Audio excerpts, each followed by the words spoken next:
Thank you all for joining us for the New Year, New You coaching series. Let me first introduce you to Alex. Alex is a coach, an actor, and fat director based in New York City. As a coach, Alex works with really talented creators who lack confidence and or crippled by doubt and are looking to embrace and reconnect to what sparks joy and creativity. So would you mind to tell us a little bit about yourself? Sure. My name is Alex Gould. I am a coach, an actor, and a fight director. I am based in New York City. I'm originally from Massachusetts, near Boston. I've been in New York for about, I think, 12 years now, where I studied theater, and I've been pursuing life as an actor, and then in the past couple of years expanded my business and into a more hyphenate of an actor and a fight director. And then most recently, through the pandemic, I actually started working with coaching, and got interested in adding coaching as a part of my life, because I found that through my artistry, I was naturally coaching. So it actually led me there, as well as working with a coach myself over the past couple of years. So through all of that work, it just felt like another path that I actually wanted to expand upon for my life.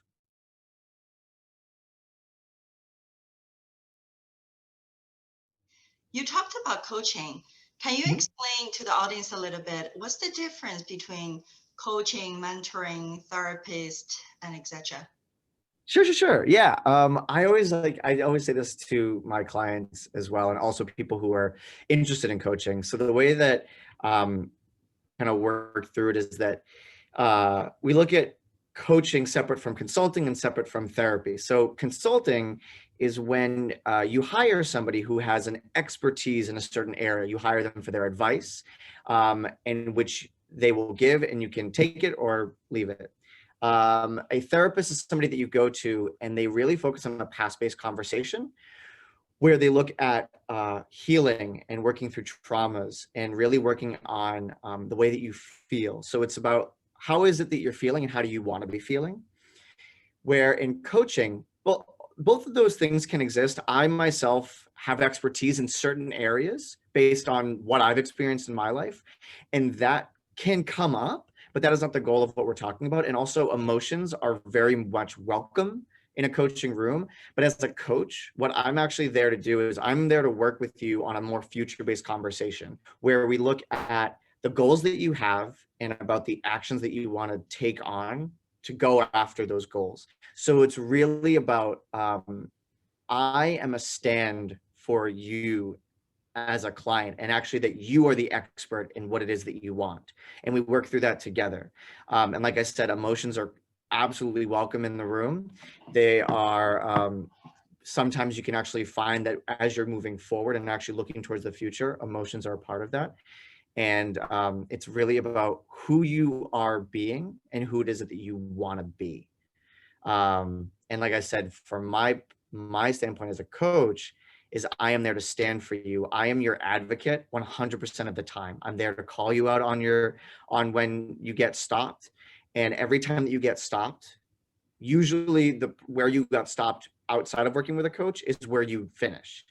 Where I come in as a coach is we get to the stops and we work through breaking through those stops so that we can actually get towards the future that you actually want to have. That's really amazing explanations, right? And I think from my personal experience of coaching is the concept of you are the source and you are the answer and you have everything. And then rather than look externally, right, for validations and answers and advice, is an opportunity to really look at yourself, right? And then just to get connected to yourself.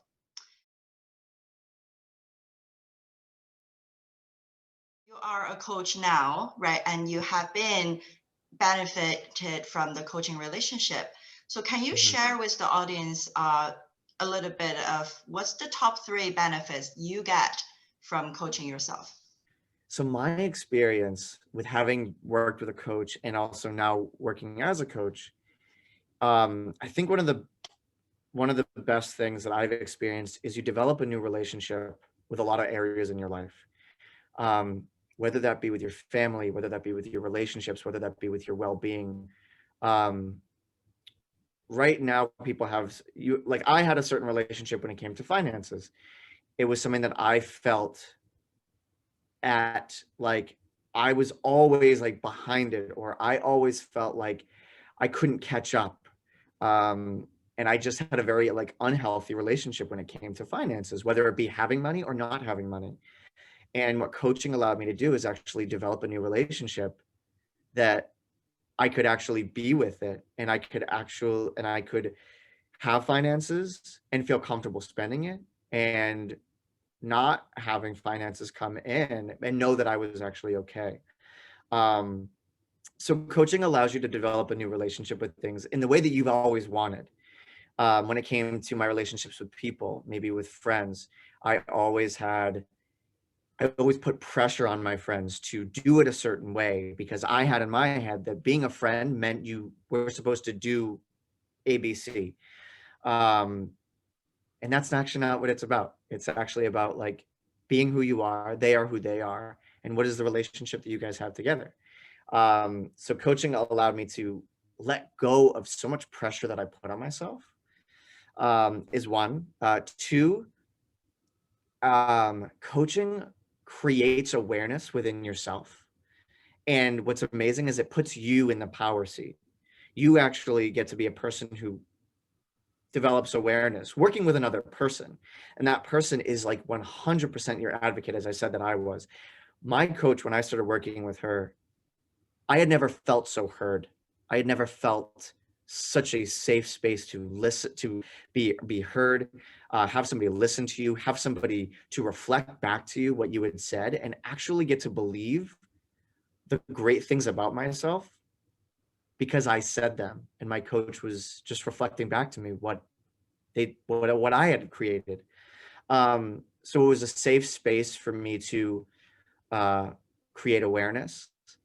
And in doing so, it also created a space for me to actually use that awareness and go after the dreams and the fantasies and the visions that I had for myself, especially as an artist. Like I always had these dreams where I was like, I'm going to be on Broadway, or I'm going to be in this movie, or I'm going to do that. I'm going to I always had these like these huge dreams in my head, and coaching has actually given me the space to see that possibility as not impossible anymore.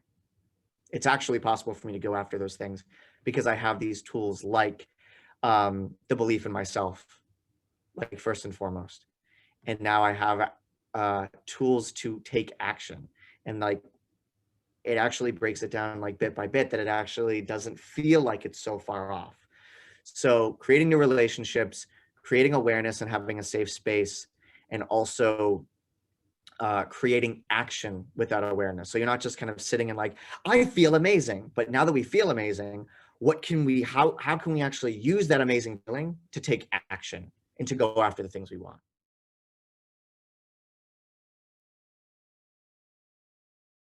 What is your spark? Right. So what are the things that really excites you? And then what type of people you think really benefit working with you? Oh, this is what gets me so what gets me so excited. People who are so passionate and are really talented creators, whether it be that they've embraced that and that they're kind of stuck where they are, whether it be because of lack of confidence or whether they're stuck because of doubt, or people who have like outside of themselves that they feel that they actually don't have the power. Those people are the ones who really excite me. The other side are like those people who are creative or have been creative in their lives, whether it be in high school, whether they were in their high school sports, either in the high school football team, or they were in the drama club, or they were in the band, or like in high school, like that, they were like the pinnacle of their most creative selves. And then they go into the quote unquote real world and they go to school and then they get a job and they have a 9 to 5. And it's those people who are in the 9 to 5 that have let go of that creative side of them, that side that just like sparks so much joy and creativity in themselves, and are looking to actually bring back that spark. Um, I've worked with people, and I have people in my life that I know. I have friends who, when I was in high school, I was in the drama club. I had friends who were athletes, and we've grown up, and a lot of people have taken a 9 to 5 where I did not take a 9 to 5. So I have very much that I still kind of live in that creative side where my friends look at me and they see me going after my dream, and I see them in a stable structure where I'm like, I want that, and they want what I have. And it's like, we actually can have those things. Yeah. And Um, that's really beautifully said. Being a 9 to 5er myself, I constantly feel like I reconnected with my younger self, right? Especially with the spark that I always had as a yeah, creator. And through my work, I work with a lot of entrepreneurs, right? Work with a lot of people who start their own company, like the product specialists and etc. And you see the spark in their eyes, right, when they really think about the next new idea and when they really put themselves forward. So it sounds like those individuals can really benefit, have a conversation with you about coaching and the future yeah, that they can yeah. have for their life. Absolutely. Having that balance between, you can still have your 9 to 5, and you can actually be really creative and like do the thing that sparks joy for you. And we get to create what that balance is. Um, because it is just like, we do have one life, and I think that it's so important to have that balance. And also, it can also fuel you in your 9 to 5, where you might have like seen something a certain way, that it's like, oh, it can only go this way. But maybe when you open up that creative side of you, you open up a lot more possibilities in your work, in relationships, in your own well-being.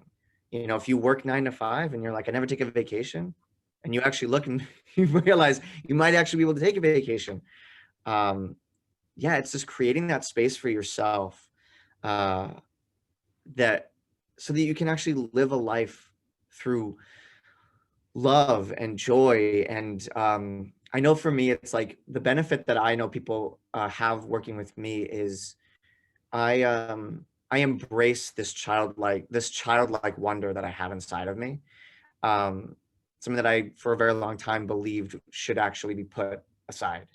That I had to like grow up, or that I had to like, I don't know, whatever it be, Peter Pan syndrome, or a lost boy.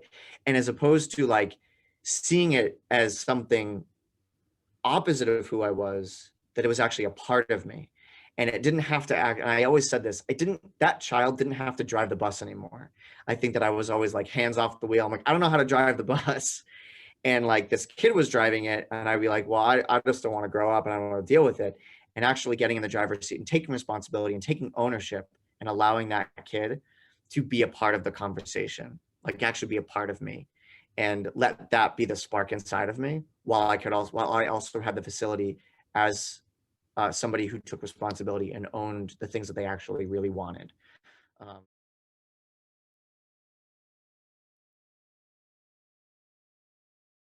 Wow, and I that's embrace.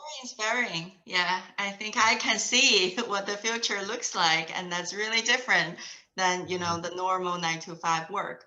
As we are saying goodbye to 2020, and as we are embracing 2021, what are some of your goals? What are some of your personal goals that you like to share with the audience? Yeah, my goals. I As I approach 2021, I'm definitely looking towards expanding, like creating a coaching business that is a part of my life. That I get to work with these people that I've just explained, that I just talked about. I get to work with these talented, passionate creators who are looking to expand their life. And that I also do that in my own life, because I think it's really important that practicing what you preach, and a being a vision of that, and being like, that's what's going to help me expand and be the better coach, is that I'm also working on my artist life, is that I'm looking towards growing that and working, growing a film career. So I was very much had a theater career. And of course, during the pandemic, theater is something that is just that for safety reasons is on hold. So film is really a place that I've always been interested in, but I always was afraid. I was always like, well, I don't know how, or it's so far off, or what do I do? And realizing that all that's right in front of me. I have people in my life that are in different facets of it, whether it be directors or writers or editors, they're all right there. And we all get to be in a conversation together. So expanding that part of my artistry, also being a fight director, expanding that business. I think a big goal is about that I am all of these things. And that the scary thing for people is to hear like, well, you know, if you're this and this and this, it's like, how can you be so focused? And, you know, can you be focused on all of them? And yeah, that's a huge goal for me, is that I can be focused as a coach, I can be focused as a fight director, and I can be focused as an actor, that it's all a part of me and they all inform each other. My artistry makes me a better coach, and coaching makes me a better artist. That's awesome. Thank you so much, Alex, for your time. And thank you so much for Yeah, joining us for the New Year, New You series. absolutely. Thank you, Yang. Thank you.